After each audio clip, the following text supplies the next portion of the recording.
Welcome to the Divine Soul Journey Evolved podcast, your space for all things awakening, healing, and consciousness shifting. I'm Stephanie Jameson, psychic medium, author, spiritual, and heart-based business mentor, here to help guide you through the incredible, sometimes wild, yet always transformative journey of spiritual evolution.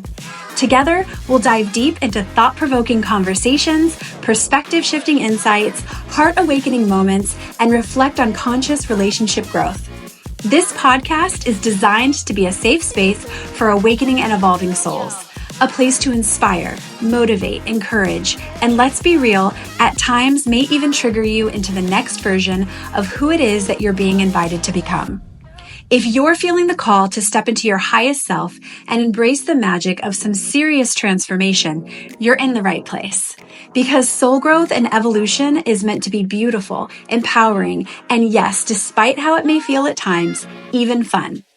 So take a deep breath, set the intention to open your heart, and let's dive in.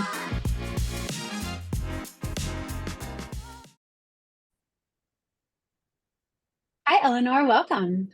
Hi, Steph. Thank you so much. I'm already in the energy of our pre-call. It was wonderful to connect with you, and I love the message and the work that you're making available for people on the path. So thank you.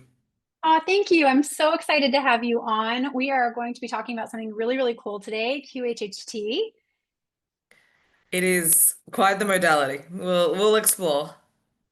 I love that you're saying that because I tend to attract a lot of different people on the path. Obviously, I help people who are being moved through their awakening, and there's different paths on the awakening path, so to speak, where you do have to find different modalities that help you, get to the next level. And I'm always being asked, and for me, I really push mind, body, soul. It's not just one or the other.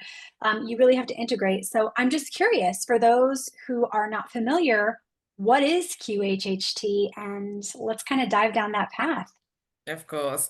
It was a modality founded by Dolores Cannon. She accidentally fell into it. She took a client a bit too deep and they fell out of this life into a past life memory.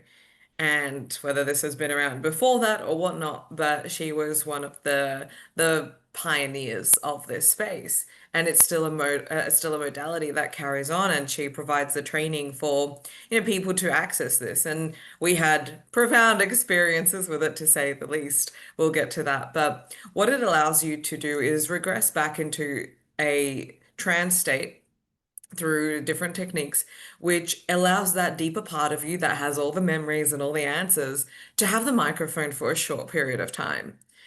Because the subconscious is a recording machine, as you know, everything is still there. But we don't know when we come into this life what we're carrying. We don't come in as a blank slate. So when we are in that trance state, you can think of it as that moment when you're going to sleep, but you haven't exactly fallen asleep. If someone were to speak to you, you would still be aware. Or imagine if you're watching a movie and you're so immersed into it. But if someone was in the background being like, hey, do you want this for dinner? You'd be like, yeah, yeah, sure.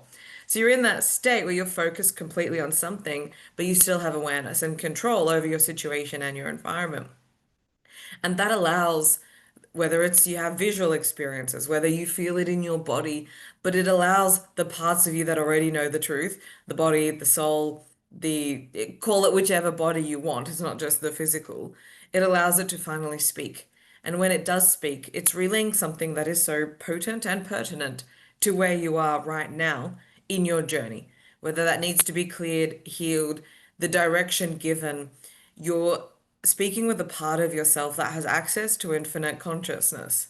So, questions that perplex us as mere humans on a day to day: what do I do with this job? What do I do with this person? Something finances. From that state, the answers are so obvious. And that's why when people come back, they're like, no, that wasn't me. It's like, go listen to it, because none of us speak like this. Like, you channel and you know how they speak from, how Mhm. there's such a they just say what they need to say. There is no infill, and it just cuts through to the part of you that is ready to hear it. And that's what that experience is like. Yeah, total confidence. When I'm Yes. reading somebody, somebody's coming through, it's just like boom, boom, boom, boom, boom. It's there and it's undeniable. So I love that you're bringing that up. I am so honored to have you on and really explaining this. I'm a huge Dolores Cannon fan. I think so many people are. And it's amazing that, her work started in the 60s and the 70s, and she's just now trending and buzzing in this type of capacity. And I'm like, Yeah. talk about somebody who was so ahead of her time. You know, it's Very much. And she incredible. loves coming to Australia. There's quite a community and uptake here. She traveled a lot, but I was thinking back, how does someone in, I don't know, Arkansas find a regressionist and even cotton on to this? It's phenomenal what she was able to do in a time when we didn't have access to podcasts, to information, to anything. There were Hmm. books and there was word of mouth. And well, it's further testament where when the modality and the work is important, spirit will find a way to bring it to the world. Oh, especially, yeah, absolutely. If you answer the call, they're going to figure out a way to get the people to you. That's just Yes. how it works.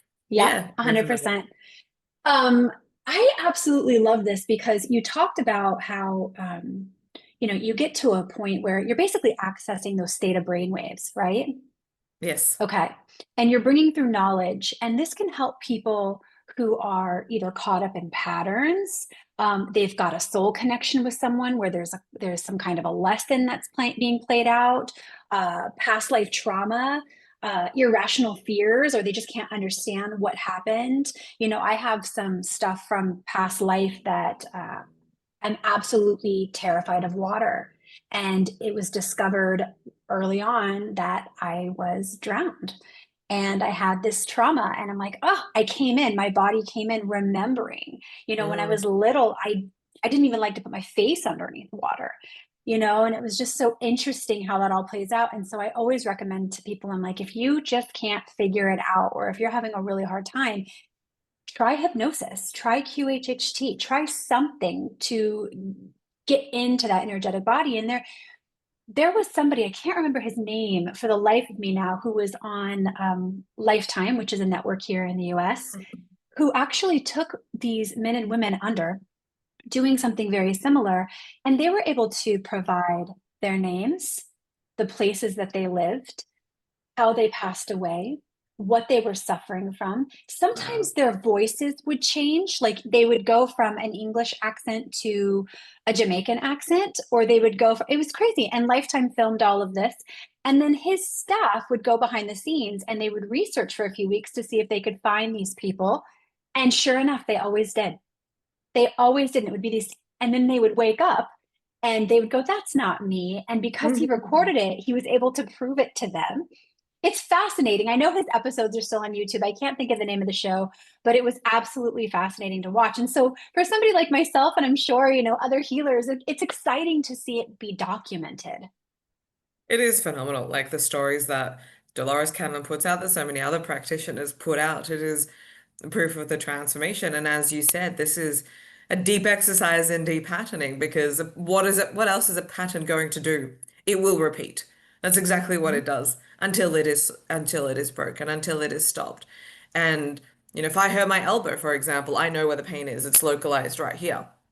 But if there is a fear, something, rational or not, I can't locate it. It's located in non-ordinary reality. So I can't just go to the fear and find it. It's within, sure, but where within? I mean, within the cosmos, again, where is it? There are some contracts that we established that are so deep outside of our own awareness, didn't even know this happened, but it is very much still playing out. So whether that pattern shows up in relationships and money, and sometimes we have people that, not sometimes, like with soul connections, that's a big one that comes up. It's like, do I have a soul connection with this person? And they're expecting it to be the case, but then they get quite disappointed where it's like, no, you chose this person out of free will. And they don't necessarily love hearing it because there's no game to be played. It's like you can leave at any point in time. But, you know, Yes, totally. And then I also love the one too, where it's like, oh, yes, there's a soul contract there, but they're a lesson. They're a mm, big lesson. And they don't love hearing that either. no, because, my partner was talking about this, what we consider to be a perfect match. Culture has the perfect match as he does this, she does this, and it paints this utopian perfect union. Hmm. And every relationship has ups and downs, of course.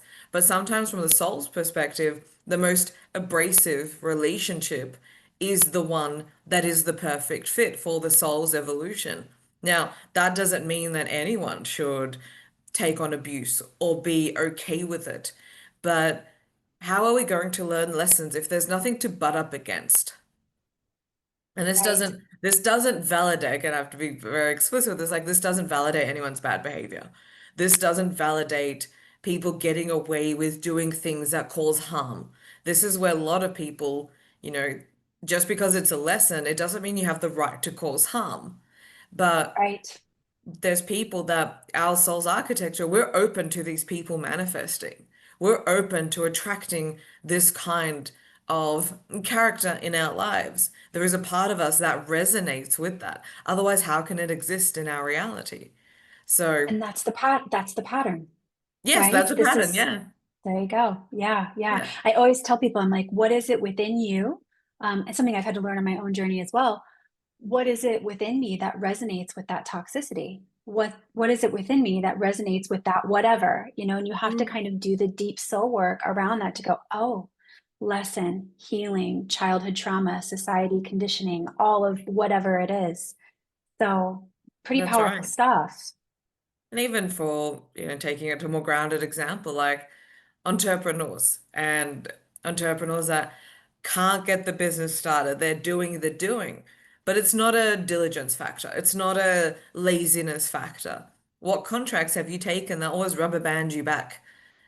There's also, I had this, it was the belief that I can't make it work because I'm waiting for someone to save me. It's like, really?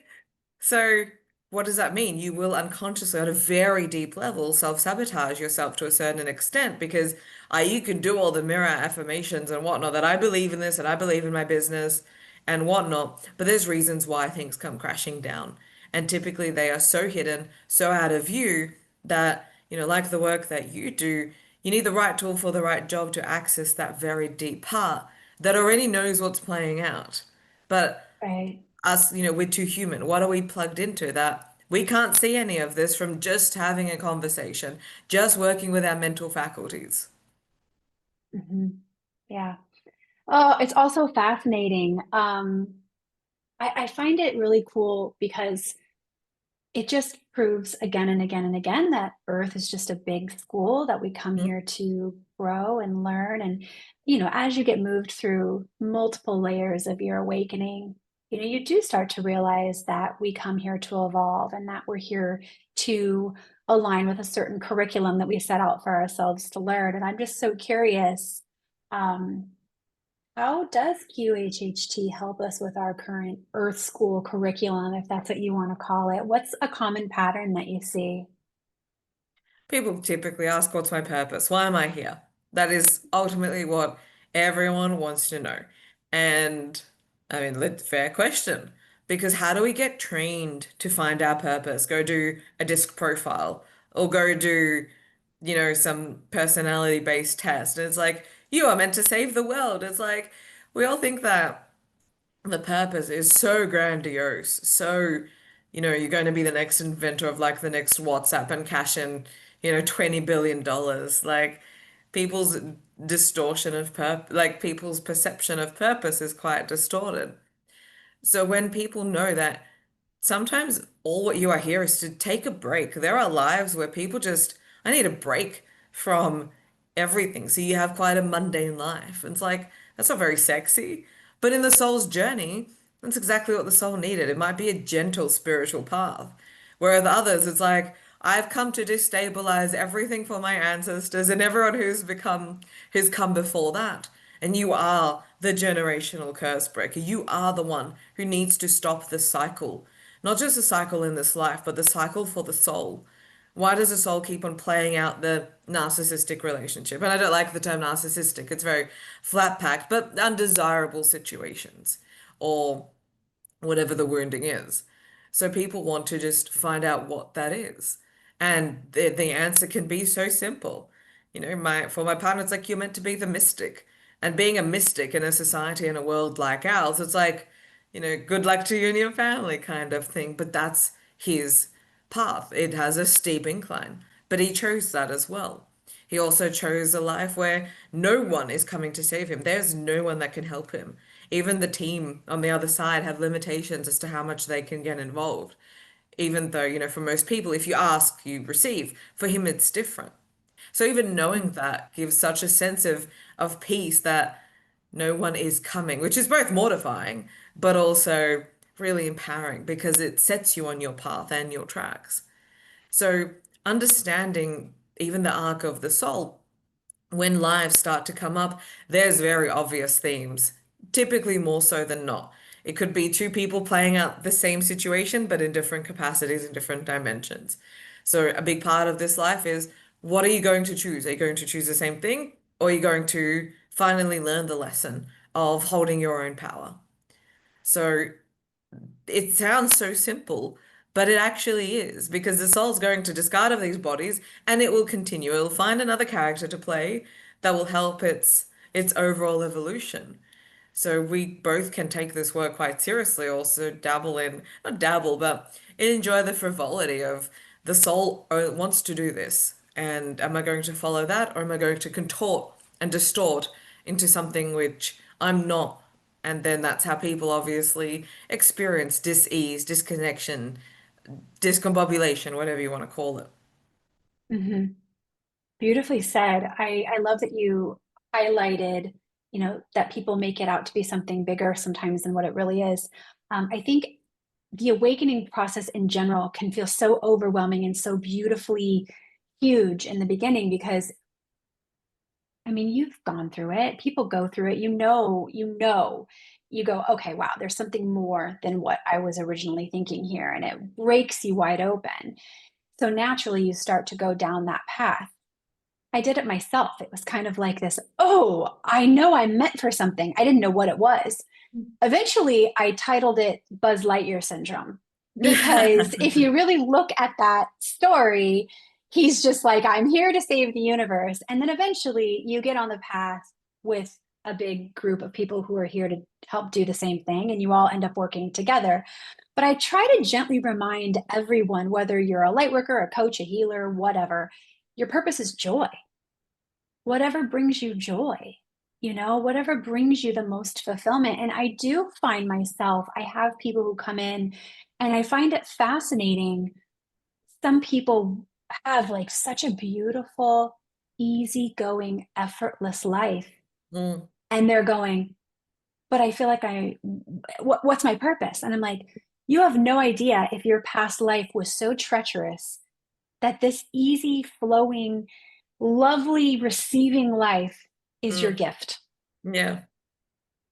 right? Don't Yep. overthink it. Don't overcomplicate it. That's Hmm. absolutely right. We don't, and this is where the tool, the right tool for the right job allows for that deepened investigation to bring it to the surface. And we've had people where they've come in and they've got everything that they needed from one session and they're good for the rest of this life. We ask the higher self, would X like to come back? No, they're good. And it's like more power to you. Like ultimately, like what is the heart looking for? The heart's not looking for 10,000 LinkedIn connections, but the heart's looking for that peace, that joy. You lift open the hood on everyone.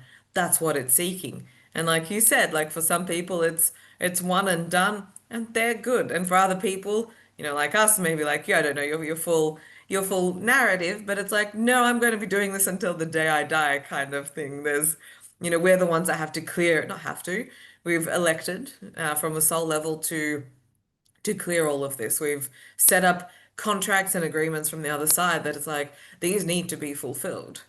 And my Hmm. partner was channeling, and he really presented me with the question of how do I want to return the soul when I'm finished with it? Because the way I got it, it's like I wouldn't buy this. It's like getting a car that doesn't work, the engine's on fire, the fuel tank is leaking, so my power's just going out everywhere. It's cold because the windows can't come up. It's like that's what I bought. But am I going to return it in the same way? Because then I've done a disservice to my soul if I return it in also a relatively unusable condition. Mm, that's beautiful. Yeah. Speaking of some of the, people who've come in and you've worked with them once, or you've worked with them a few times, can you give me an example of, like a success story or some like a revelation that somebody had that, maybe they weren't quite expecting? Because I have a lot of people who go, I could never be hypnotized. There's no way. Or I meet people who go, past life, please. That's right. Yeah. Well, even just on the notion of hypnosis, what most people are familiar with is stage hypnosis. You know, one, two, three, you'll turn into a chicken and be weird. It's like, no, that's also a contortion of, I don't want to say new age spirituality, but it's a contortion of culture to take something that is a sacred practice and roll it in primetime TV and make it a comedy skit. It's like, look at what culture does to practices that are so divine, that offer portals within ourselves. Even, there are psychics who have also contorted the practice and make it, something that is not what it's meant to be. This is all sacred work. Like the work, your practice is sacred. It's not for entertainment purposes. So Right. there's that aspect. But in the same way that people go to sleep, you can be hypnotized. You can quote unquote go under. There are some people who don't sleep. So it's like you're probably not a great candidate for this. Neither are schizophrenics or people who experience, different types of personality disorders. They're not necessarily the best fit for this work. But like any consciousness work, I can't go run a marathon tomorrow. My body's not fit for it. I haven't trained for it. I don't know how to eat for it. So why would I go do something and then say, "Oh, marathons don't work for me." It's like, of course they're not going to. It's no different with QHHT. There is practices that we recommend people do before they go to any practitioner. Do you know how to relax into yourself? Are you able to trust anything that comes through? Sometimes you get colors coming through, sometimes you get nothing coming through. Can you stay with it? That's also really important. But then there's a surrender aspect that, we come in and sometimes we get a list of 20 questions and people want to know everything that's been banked up their whole life that they've had no inner exploration and they want to know it in 2 hours with, you know, your higher self. It's like, I can't I, go into like, right? I, You probably get the I same completely thing. understand. Yes. Yeah. It's like I've banked up my whole life for this 1 hour session with Steph, and I want to know everything. It's like, in what world is that also like if you go to a surgeon and they're going to deal with one thing, they're going to deal with one symptom, and then you have to come back and back and back and back. But then, people in this space were sort of expected to be miracle magic workers.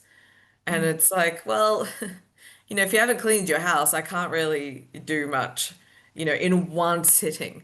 So it's also people's expectation and just education. Like, this is why I love these conversations. This is educating people's expectations around this. It is a powerful modality. You can clean sweep things out. There are things that can be one and done. But for example, from my own story, my purpose or my path, it's the feminine arc. It's maiden, mother, crone. That's what I'm here to not just intellectualize, but embody. Sounds really simple. So every time I go under, I can't just be feminine and it just like fixes it. This is a lifetime's work. But there are some ailments that people go under. It's like, how come, we had a person had skin rash, like skin irritations. I was like, how come she has this? It's because she doesn't express herself. So it will try come through the skin because what do people notice about other people the most? It's your skin. So how does she overcome this? She just needs to express herself. And if she won't, and if she will do that, will the skin heal itself? Yes, easy. Now, if the person chooses to express themselves and be conscious of this, they will heal themselves. If they don't, the skin condition will, keep up, and then they have to be tied to pharmaceuticals and treat it from the outside in. We all know it doesn't work that way. There are people who have had, I don't want to say infertility issues, but problems conceiving.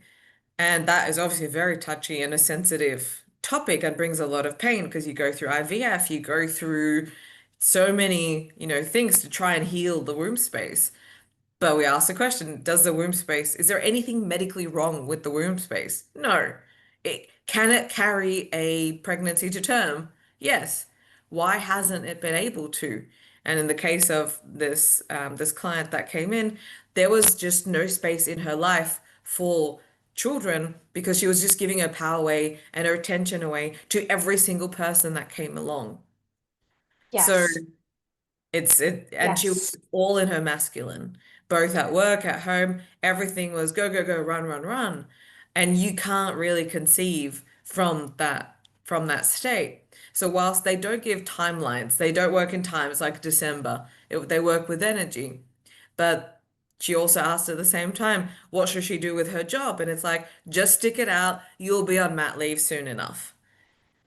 And, IVF is a very painful process. It's expensive. It's so many, it's treating conception and the women's body, which are portals, as a medical field. And it's like, is that really the issue? And sometimes there are medical issues and things that do not allow a pregnancy to carry to term. But there's some of the things that it sounds so simple and so obvious. Like, Dolores also speaks about diabetes. Like, why do people have diabetes? What are they looking for? Sweetness in their life. So they can't get it from their life. They're going to get it from the fridge. Mm.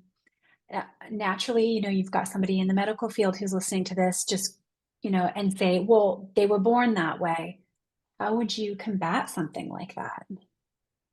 Not against like medicine and medicine as it used to be, that has also been hijacked and contorted. Is it Hmm. is it really what it used to be, or has this also been co-opted? So there's a lot of questioning there because you go to a doctor, oh, I'm feeling um stressed. Oh, don't be stressed, and here, take a few days off work. Like, where's the investigation? Why just put a label and a pill over it and call it done? People with ADHD, in soul contract numerology, there is a frequency which has so much energy. It's the sixth frequency, for example. I won't speak too much to that. But when they are not channeling that energy and when they cannot land that energy in their body and express it in a creative way, it becomes ADHD. There's just so much going on. So what does the world do? Medicate them. There is a time and place for those systems. You break your leg, you can't meditate your way out of that. You need medical attention and intervention straight away. Hmm. You've had a severe cut and bleeding, you need medical attention. There is a time and a place for it. But when the only way to try and heal is through looking at it from the outside in and only treating the body as a medical playground, then we're not actually healing. We are still masking the symptoms because Hmm. maybe you've read The Body Keeps the Score by Vessel van der Kolk, and he was talking about a really explicit scene about someone who was having an operation and the anesthesia didn't work, and that caused a lot of medical trauma. But also, what that highlighted is that even though a part of us is, we have anesthetic, that part is still feeling it. Just because it's numbed out doesn't mean that that part is not having a live experience of being contorted and cut up. So when we actually try and connect to the conscious experience of what is happening, we can start to see that it's not the symptom that is the problem. Things manifest as, on the physical last. If I'm experiencing the pain right here, right now, I've missed something in the energetic realm. Right, right. I always remind people that what we suppress manifest. Going back to the one who was having a hard time conceiving, from the work that I do, I would be asking her, where are you not allowing yourself to relinquish control? Where Mm, are you constantly living from your head and not allowing things to flow in your life? How could you possibly allow a new birth or a new chapter to be birthed when you're refusing to let go of certain things and you're not able to make space? I yeah. mean, everything begins on an emotional, energetic level. And, I think just because of the way we've all been programmed, we have a hard time slowing down and remembering that until divine intervention happens and we do have a physical dis-ease or ailment or something happens in our life to where the divine is trying to catch our attention. Yeah, and we get told all the time, we tried to tell you. It's like, okay, I missed all the memos until you get a brick thrown in your face. But people go under in these states and things that have been plaguing them for a really long time is Mhm. so simply put. I had a regression with someone who she worked as a veterinary assistant, and the mother bulldog, don't remember the type of dog, bit her, and she still had a scar there because she was not taunting, she was playing with the puppies, and the mother didn't like that. So taunting was not the right word. She was playing too eagerly with the puppies, and the mother of the puppies didn't like that. So she still had that scar, and it was quite a sightly scar. And we asked the question, why does she still have that scar? Because she needed to forgive herself for that whole situation, and then the scar would heal itself. So, right? So everything has an energetic root to it. But in that moment, when you have a gaping wound, you need medical attention. So it's Right. not to disregard one for the other, but how can there be, a unique blend, a marriage between the two, where we're not overly relying on any system, even with QHHT. Don't rely on this. That's not the point of this, of any modality. The whole point is to be in alignment so that your own gnosis, your own ability to excavate your own inner wisdom comes online.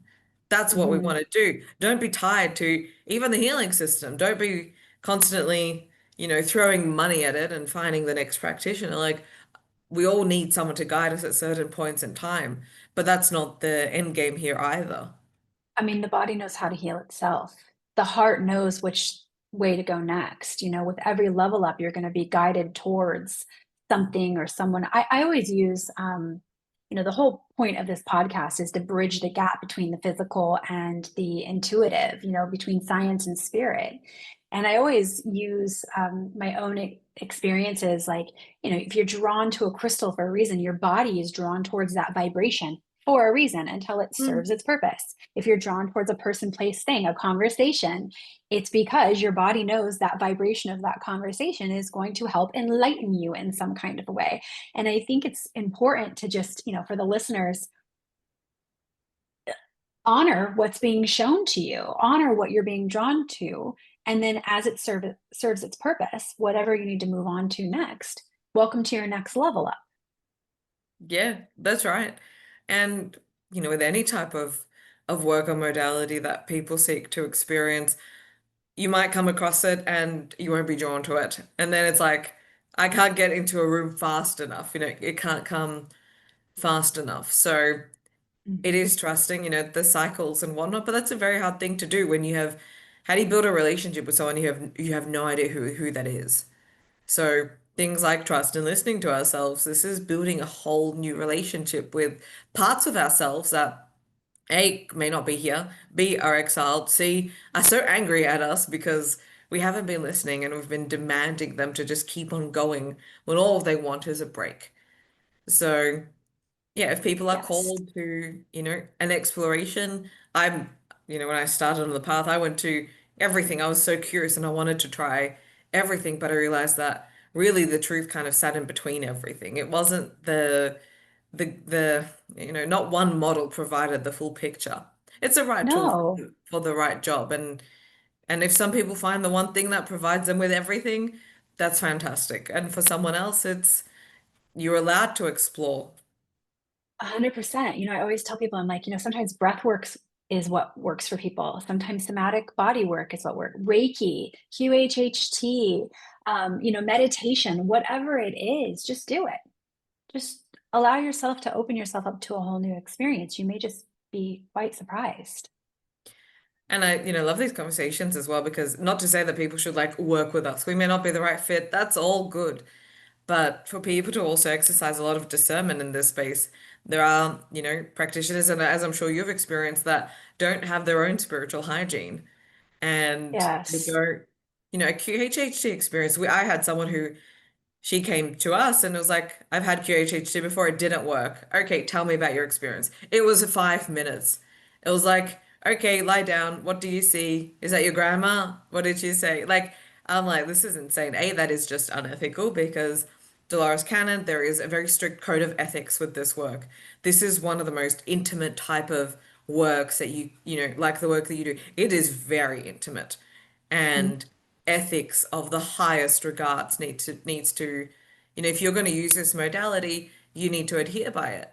This is a full day experience, and even sometimes a full day, we say 5 to 6 hours. I think people, especially today, we're so the phones are going off. There's so many demands. This is very different from the 50s where there were no mobile phones. People couldn't find you after work. There were no emails. You could really compartmentalize your life and leave it there. Whereas here, people bring everything with them.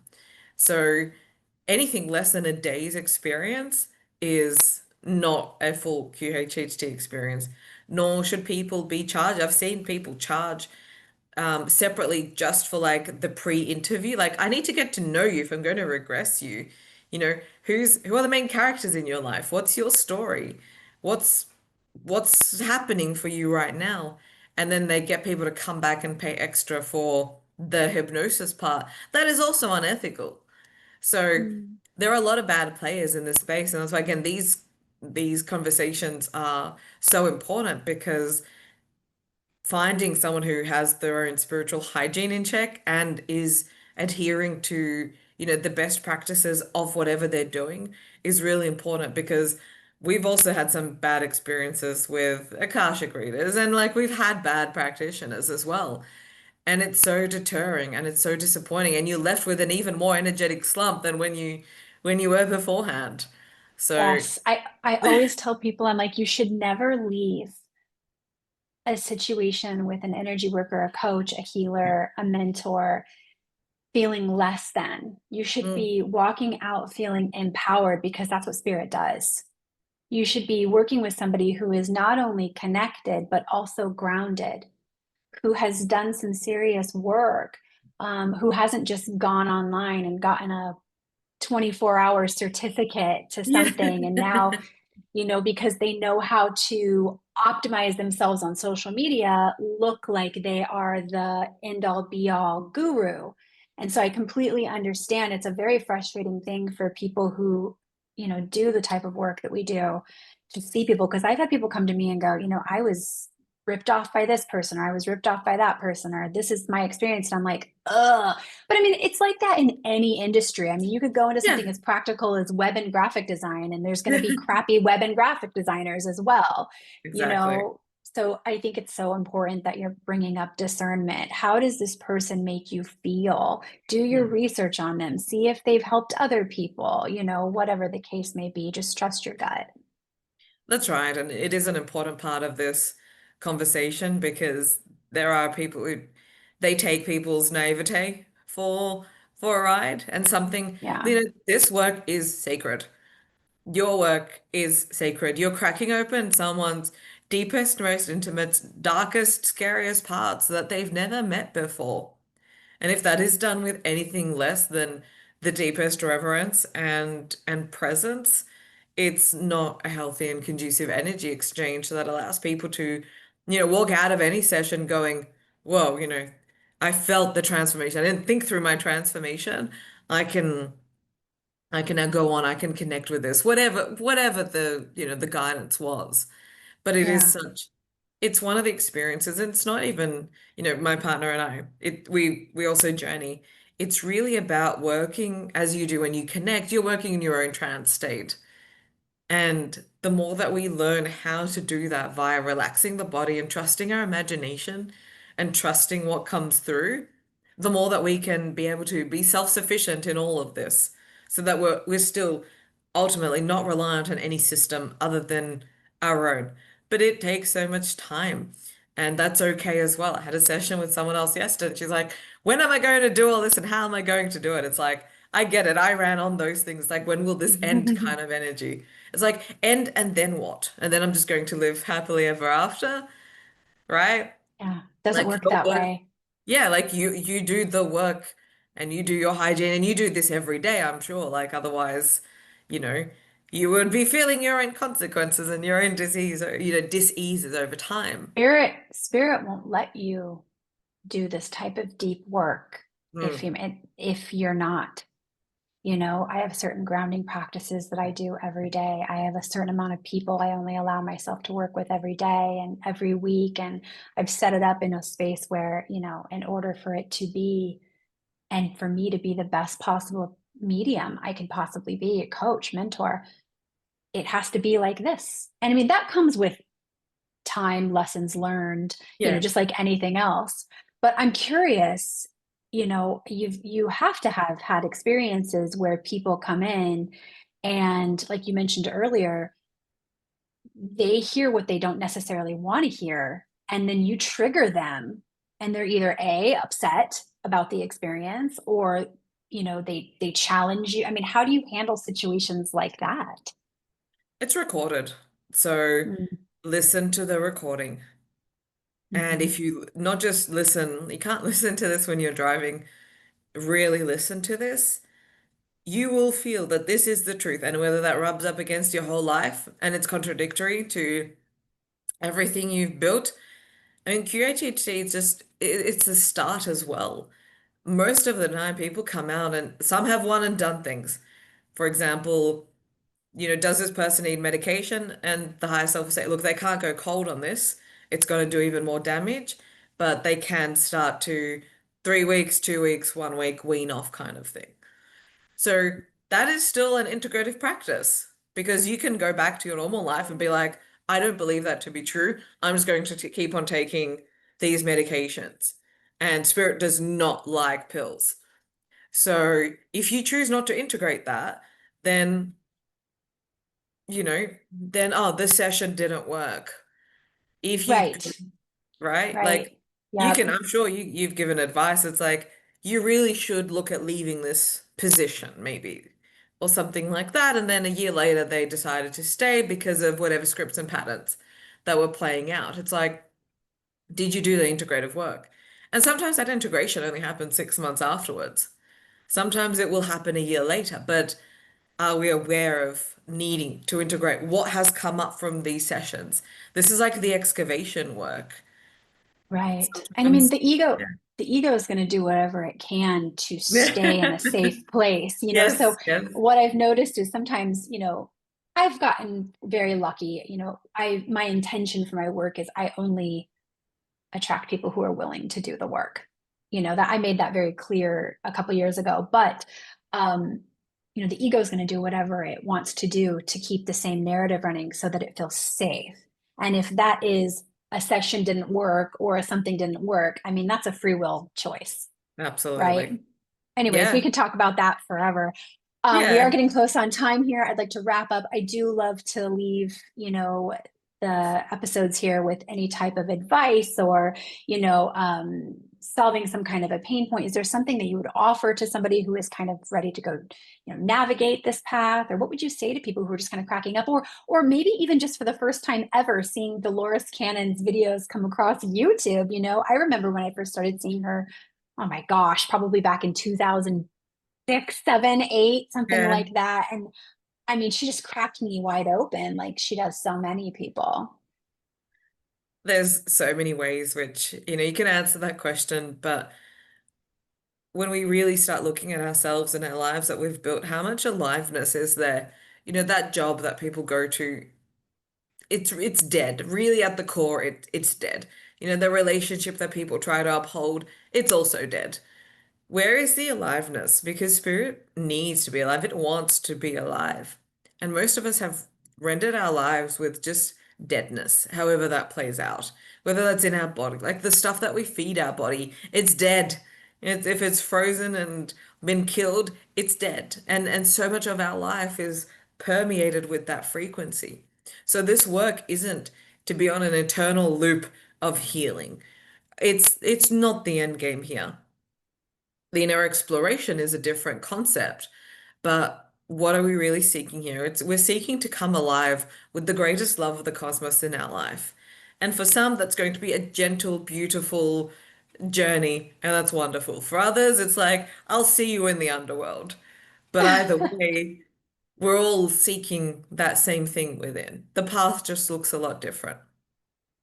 I love that. I love that you brought what we're putting into our bodies and the energy that we're putting into our bodies, because that was something that I myself went through, obviously, like so many people do. I started juicing more, and I started getting to a point where I started putting more vegetables into my body, and I started doing all this, and I started realizing I look at everything that I put into my body and I go, okay, how good is this for me? And I'm a soul having a human experience, so don't get me wrong, I love my potato chips every now and then, Yeah. but but Yeah. that is something that you do have to start looking at, and you want to evolve. What are you allowing in, and what are you emitting out? Absolutely. That is a whole other conversation because Yeah. we ultimately are treating our bodies like a graveyard and we're just trashing the place. And that alone, as you know, once you're on the path, you turn over one stone, all the other stones are eventually going to cotton on. And that's why I guess you can tell where people are on the path. And I'm not saying this out of ego, but it's you do see limitations in people's awareness as to where they've stopped. And maybe they'll still continue, maybe they won't. But this is the soul and free will is at play. Even the soul can't necessarily interfere unless you ask. So Right. when Right. we, yeah. And look, I was, having a midnight snack last night, a dried fig. I'm like, I just needed something. Is that the healthiest thing? No. But so yeah, we are still human and we still like pancakes sometimes. But, what are we feeding our body on a day to day? Is this what the body wants? And especially for women, we go through very different cycles than men do when it comes to food. And then layer on top of that a 9 to 5. That's unnatural for us to eat 3 meals a day around an artificial schedule that is very patriarchal. So yeah, this is a whole other conversation. It's It is. I won't go there, but you're familiar with it, and it's really where the invitation is. And when you seek to, how can I instate more aliveness? That will come in food, in wardrobe, in everything. There is no stone that can be left unturned with such an outlook. Yeah. Well, thank you so much. It was an honor. Where can we find you? And do you have a free gift or anything? I'll link it in the show notes for everybody. I'm the Elinor Moshe on Instagram, Elinor Moshe on LinkedIn, and our website is truthofyou.com.au. We have a whole lot of free downloadables from exploring how astrology assists in consciousness and a free downloadable on QHHT to educate. We also have resources on our YouTube channel and the like, and education as you're doing with this. This is such a big part because, unfortunately, so many practices and that get a bad rap because they're in the wrong pool. And, Mm. there's a lot of Hmm. cleanup here. So, yeah, and we're working on our book as well, due to be released in November. That alone is its own initiatory work that we need to step away from at times because it's very confronting as well. So, yeah, lots Hmm. I totally understand. As somebody who's written 2 books herself, I get it. I get it. So congratulations on that, though, because massive achievement. Yeah, well, So that's its own other topic when the book comes out. So yeah, yes. we'll have that available end of 2025, early 2026. Awesome. Well, thank you so much. And I appreciate you coming on, and we'll chat soon. Thank you, Steph. Thank you for joining us on Divine Soul Journey Evolved. I'm truly grateful to share this space with you. If you'd like to dive deeper, please visit divinesouljourney.net to check out private readings, courses, mastermind workshops, and so much more. Also, just a reminder to check out the links below for any free gifts mentioned during this program that are available to you as you grow through your next level up. Until next time, keep honoring the illogical magic unfolding before you. Trust in your perfectly designed evolution, and remember that you are being divinely guided always.